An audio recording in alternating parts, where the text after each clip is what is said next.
Kalau Eropa itu satu bangsa berdiri di atas banyak negara, jadi bangsa mung siji disengkuyung oleh sekian banyak negara, sementara Indonesia sebaliknya, banyak bangsa hanya berdiri di atas satu negara. Kita nggak usah ngomong se-Indonesia lah, apalagi sampai Papua. Di Jawa saja coba Pak, sekian banyak suku bangsa. Dari ujung Jawa Timur, di Banyuwangi, ada suku bangsa namanya apa? Osing. Ngomongnya son. Nyebrang dikit ketemu mana? Madura. Ini bahasanya luar biasa. Orang Madura itu kalau lomba TTS teka-teki silang pasti kalah.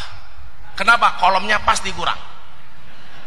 Hubungan suami istri menghasilkan 4 kolom, A-N-A-K, anak. Orang Madura kurang. Hubungan suami istri menghasilkan nak, kurang kolomnya itu. Orang Madura itu kalau jadi polisi atau tentara pasti kalah Pak ketika daftar, karena berhitungnya kalah sama orang Kudus. Kalau orang Kudus berhitung 1, 2, 3, Madura nggak bisa Pak. Berhitung to 1, alah kesuwen itu Pak. Dulu di Solo itu ada Habib Wali, kondangnya Wali lah, Allah yarham. Namanya siapa? Habib Anis. Ini ada orang Madura sowan Pak, sowan ke Habib Anis. Assalamualaikum Beb, saya mau sowan Beb. Dijawab waalaikumsalam. Sebelum dia ngomong, Habib Anis bilang, saya tahu pasti Anda orang Madura. Apa jawaban orang Madura ini? Boa, Bu, Beb Anis Wali, Dek tahu kalau saya orang Madura. Ya ketok cangkemmu goblok menaku ngono. Ngomongnya kayak ngono kok. Luar biasa Madura itu. Nyebrang lagi sedikit setelah Suramadu, ketemu mana Pak? Surabaya. Bahasanya agak kasar dikit. Dancuk umpamanya gitu. Saya itu sering ngomong dancuk karena saya meyakini dancuk itu bukan misuh. Saya pernah ke kota Amsterdam, dancuk itu ternyata diambil dari nama tokoh besar di Belanda namanya Danko. Yang diabadikan jadi nama tank. Lah tanknya ini agak kecil, ketika masuk ke kampung-kampung Surabaya, begitu tank ini datang, orang Surabaya teriak dancuk, dancuk, dancuk.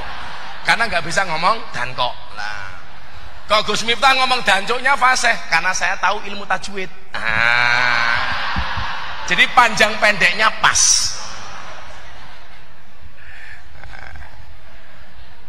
Ke barat lagi ketemu mana?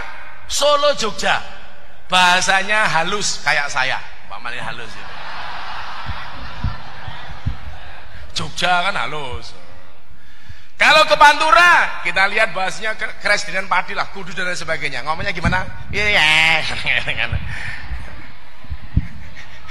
Iya lah. Coba. Ke barat lagi ketemu Banyumasan, Kebumen, Banjarnegara, Cilacap, Purwokerto, Tegal. Orang apa? Ini bahasa yang paling menyenangkan. Blekuduk.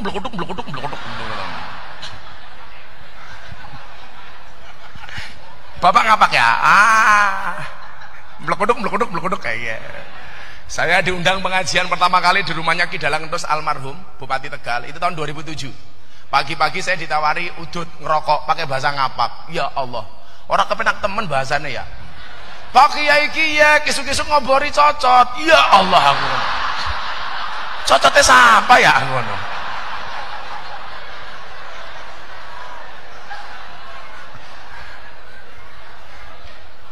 Saya ngaji di Tegal, ketua panitianya sambutan pakai bahasa ngapak. Inyang kalau wingi suwan daleme Gus Miftah, arane manjing daleme Gus Miftah kiye anak gapura, arane gapura sugeng teka. Ya Allah, saya mbaten gapura sugeng teka itu apa? Ternyata gapura selamat datang Pak. Sugeng itu selamat, datang itu teka. Ya Allah. Nang Yogya kiye ana monumen, arane monumen Jogja balik maning. Monumen Jogja kembali. Menyenangkan pakai ngapak ya. Kalau dulu Pak zaman wartel, kita telepon rumah itu. Kalau nomor teleponnya rumah sibuk itu kan pasti dijawab pakai bahasa apa Bu? Inggris. The number you calling is engaged. Please try again in a few minutes. Kalau Anda telepon ke Tegal, itu nggak mungkin bahasanya seperti itu. Begitu ditelepon kok sibuk, apa jawaban orang Tegal? Nomor telepon yang sira 7 langka, telepon mening ya. Ke barat lagi ketemu bangsa apa? Sunda dengan segala keindahannya. Coba kita lihat. Cicing mah hula gandeng, teh kucing mah diserondeng, itu kan menyenangkan itu. Yang lucu Pak, orang Ngapak main ke kampungnya orang Sunda. Begitu masuk kampungnya orang Sunda nginjak kotoran. Orang Ngapaknya marah. "Tai ini siapa Ki?" Dijawab sama orang Sunda, "Iya mah taina urang." Gitu kan. Orang Ngapaknya marah, Bu. "Inyong ora percaya taine urang kok gedene sekiye." Ngono kan.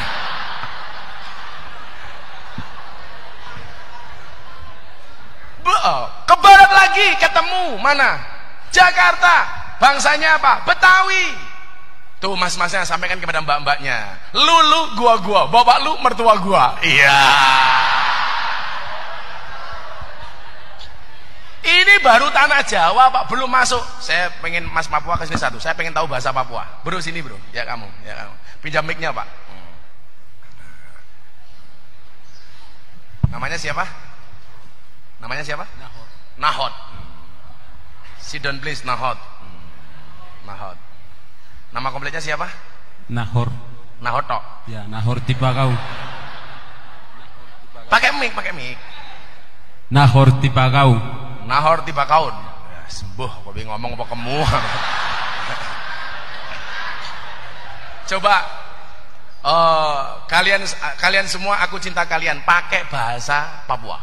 Aku cinta kalian semua pakai bahasa Papua. Saya cinta kamu semua. Alah mau doa, pakai bahasa Papua. Gitu aja. Bahasa Papuanya selamat pagi apa? Oh kok podo sih boyo beda loh. Bahasa Papua asli kayak apa contohnya? Bahasa Papua asli. Hah? Apa? Ayo. Apa namanya? Oh ya panggil teman satu nggak apa-apa. Oh yang bisa. Kamu anu ya Papua naturalisasi ya. Sini bro. Jangan-jangan Papua persamaan ini. Ya, coba kamu ngomong Papua. Ngomong apa? Nah, ini. Ya terserah. Mic-nya satu lagi Pak. Ya. Coba ngomong. Omong-omongan Papua coba. Apa? Beda bahasanya. Loh kok beda? Kamu Papua, dia Papua? Sukunya beda. Oh sukunya beda. Ya anggap aja di sini samalah. Coba ngomong sana. Ngomong bahasa Papua terserah. Nanti kamu ngomong Papua terus kamu terjemahkan sendiri. Saya pengen lihat. Jadi kowe iki ngomong kayak dalang. Dalang iki wong pekok, ngomong dhewe dijawab dhewe. Kuwi lak pekok to kuwi ngono. Ayo sana ya, ngomong. Mikir mati panitia.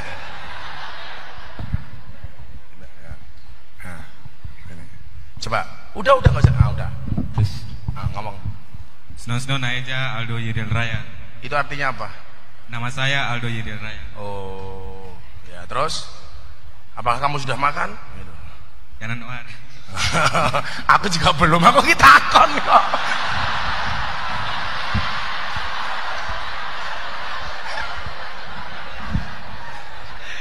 Kamu sudah makan belum? Bahasa Papuanya apa? Wanan Ware Roba. Ware-ware romba. Wanan Ware Roba. Sumpah, aku belajar bahasa Inggris soalnya kira iso aku tenan. Ini saya pengen membuktikan apa? Ini loh Indonesia begitu loh. Dengan bahasa suku bangsa yang begitu banyak yang ada di Indonesia. Maka sudah di sini aja nggak apa-apa ya, biar saya kelihatan putih ya, nggak apa-apa di sini. I love you pokoknya. Kita duduk sama tinggi, berdiri sama tinggi, duduk sama rendah. Kalau cuman begini kan semuanya takdir dari Tuhan. Perlu kita syukuri, betul? Makanya kamu yang cantik jangan sombong. Cantiknya wajahmu hanya akan membuat laki-laki menatap, tapi cantiknya akhlakmu akan membuat laki-laki menetap.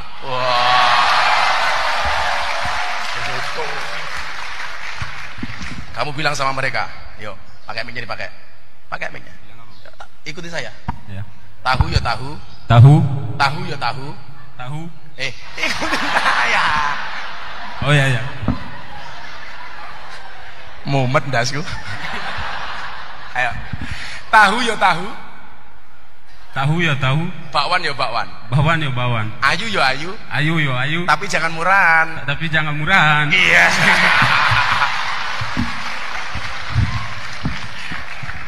Good. Karena ini setiap kalau ketemu cewek kamu bilang begitu ya. Tadi nama kamu siapa bro? Aldo. Ya. Kalau teman saya namanya Aldiano. Saya pikir bahasa apa, ternyata singkatan Aldiano. Alhamdulillah dia nongol.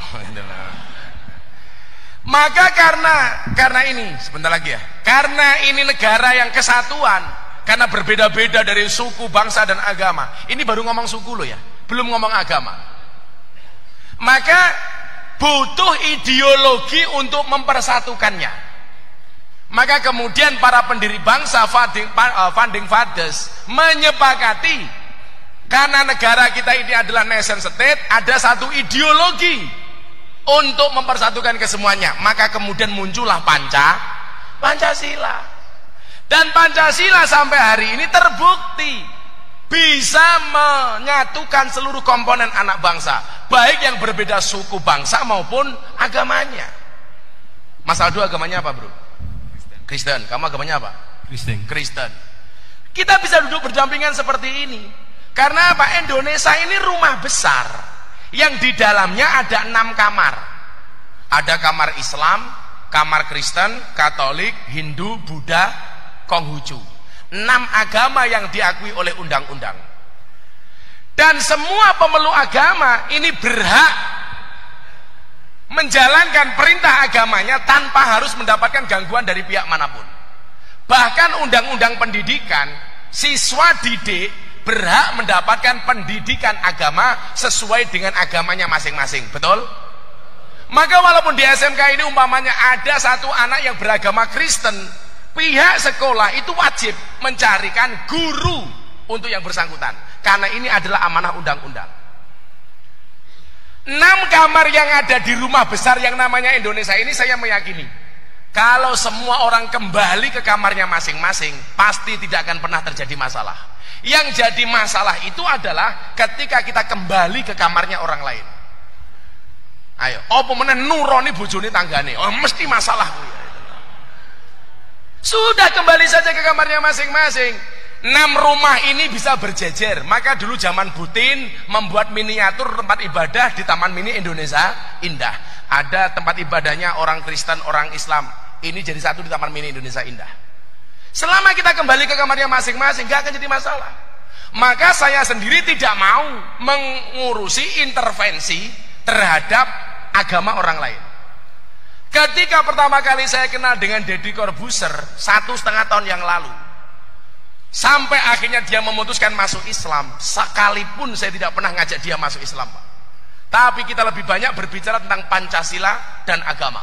Tapi saya punya prinsip, orang non-Islam tidak membaca Al-Quranmu, orang non-Islam tidak membaca hadismu, tetapi orang non-Islam melihat akhlakmu.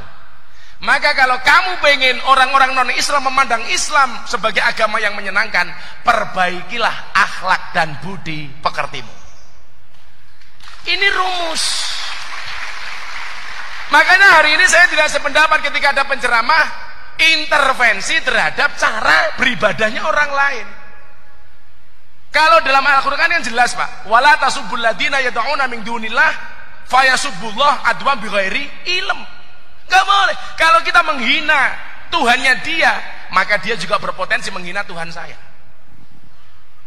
Kita masing-masing. Toh Al-Quran mengatakan, famang sya'a fal yu'min, famang sya'a fal yakfur. Yang mau beriman silakan, enggak monggo. Begitu sudah punya agama masing-masing, undang-undangnya apa? La ikraha fiddin, tidak ada paksaan di dalam beragama. Saya besok malam minggu ini kedatangan tamu dari Pontianak 15 orang. Mereka menyatakan apa? Gus Miftah tolong bimbing kami masuk Islam. 15 orang kami akan datang ke pondok Gus Miftah. Anda tahu saya dari mana? Saya melihat Gus Miftah dari YouTube. Kenapa kamu pengen masuk Islam melalui saya? Karena Islamnya Gus Miftah itu menyenangkan. Ini pula yang saya sampaikan kepada Deddy Corbuzier. Satu saat ketika dia ngomong saya, bro, kalau saya mau masuk Islam caranya gimana? Saya bilang sama dia, bro, wajah Islammu itu besok seperti apa? Tergantung pintu masuknya. Kalau pintu masuknya keras, maka Islammu akan penuh dengan kekerasan. Kalau pintu masuknya suka marah, maka Islammu akan penuh dengan kemarahan. Tapi kalau pintu masuknya ramah, maka Islammu akan menjadi Islam yang ramah dan menyenangkan. Loh, kan begitu. Begini kan enak itu. Tetangga saya, bro, itu orang Katolik. Kalau Idul Fitri, dia yang pertama kali datang ke pondok saya. Minal aidina wal faizin, yang mengutapkan mulutnya pendeta. Ini diprotes sama orang-orang Islam. Itu orang Katolik kok membaca ayat. Goblok, goblok. Sejak kapan minal aidin itu jadi ayat Quran? Itu bahkan bahasa Arab yang orang Arab sendiri nggak tahu kalau itu adalah bahasa Arab. Karena itu adalah bahasa Arab ala Indonesia. Lah orang sekarang itu kan aneh. Semangat beragamanya tinggi tetapi tidak didukung dengan ilmu yang mumpuni. Maka yang terjadi apa? NKTA, nafsune kuda tenagane ayam. Makanya saya pernah Pak dicurhati sama Via Valen. Kamu kenal Via Valen nggak? Oh kenal. Cantik nggak? Oh. Tapi sorry ya, kamu sama Via Valen beda pemikiran. Kamu mikir Via, Via mikir aku. Ya.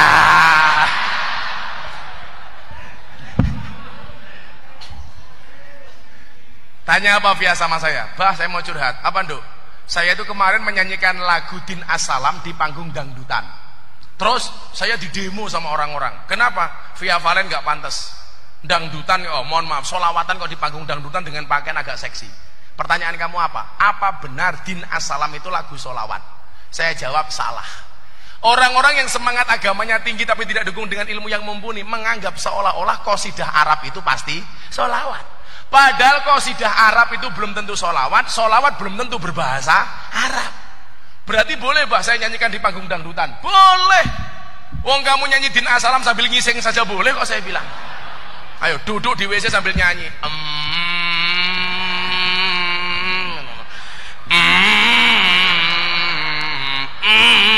Boleh. Wong itu bukan solawat kok. Gila hadil matak fi masa. Itu. Tapi saya pesan sama mbak-mbaknya ya, ada juga sih sebenarnya bukan sholawat tapi nggak pantas di WC. Contoh lagu Man Ana, itu kan penghargaan terhadap guru-gurumu. Jangan kamu nyanyi Man Ana sambil di toilet. Nang toilet karo bengok-bengok. Man Ana, Man Ana, Man Ana, laula cerot. Wah, nggak boleh.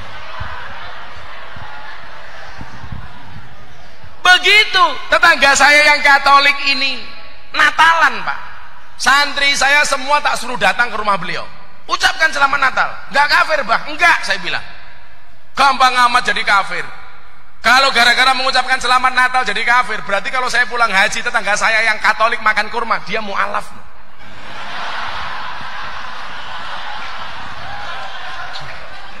Boya yang nalar dikit gitu loh. Orang yang kafir 80 tahun membaca kalimat tahlil la ilaha illallah sekali jadi Islam kok. Masa kita tahlil tiap hari gara-gara mengucapkan selamat Natal jadi kafir? Dari mana? Saya biasa. Orang Indonesia itu aneh, haram menanam pohon cemara karena itu apa? Lambang Natal. Kamu nggak pernah dolan nado bro? Aku ngerti rong menit wis rampung rasa mau KI. Kitanya jawab. Wis ngerti aku, waktunya dialog. Menengot. Bayaran mung titik diatur-atur.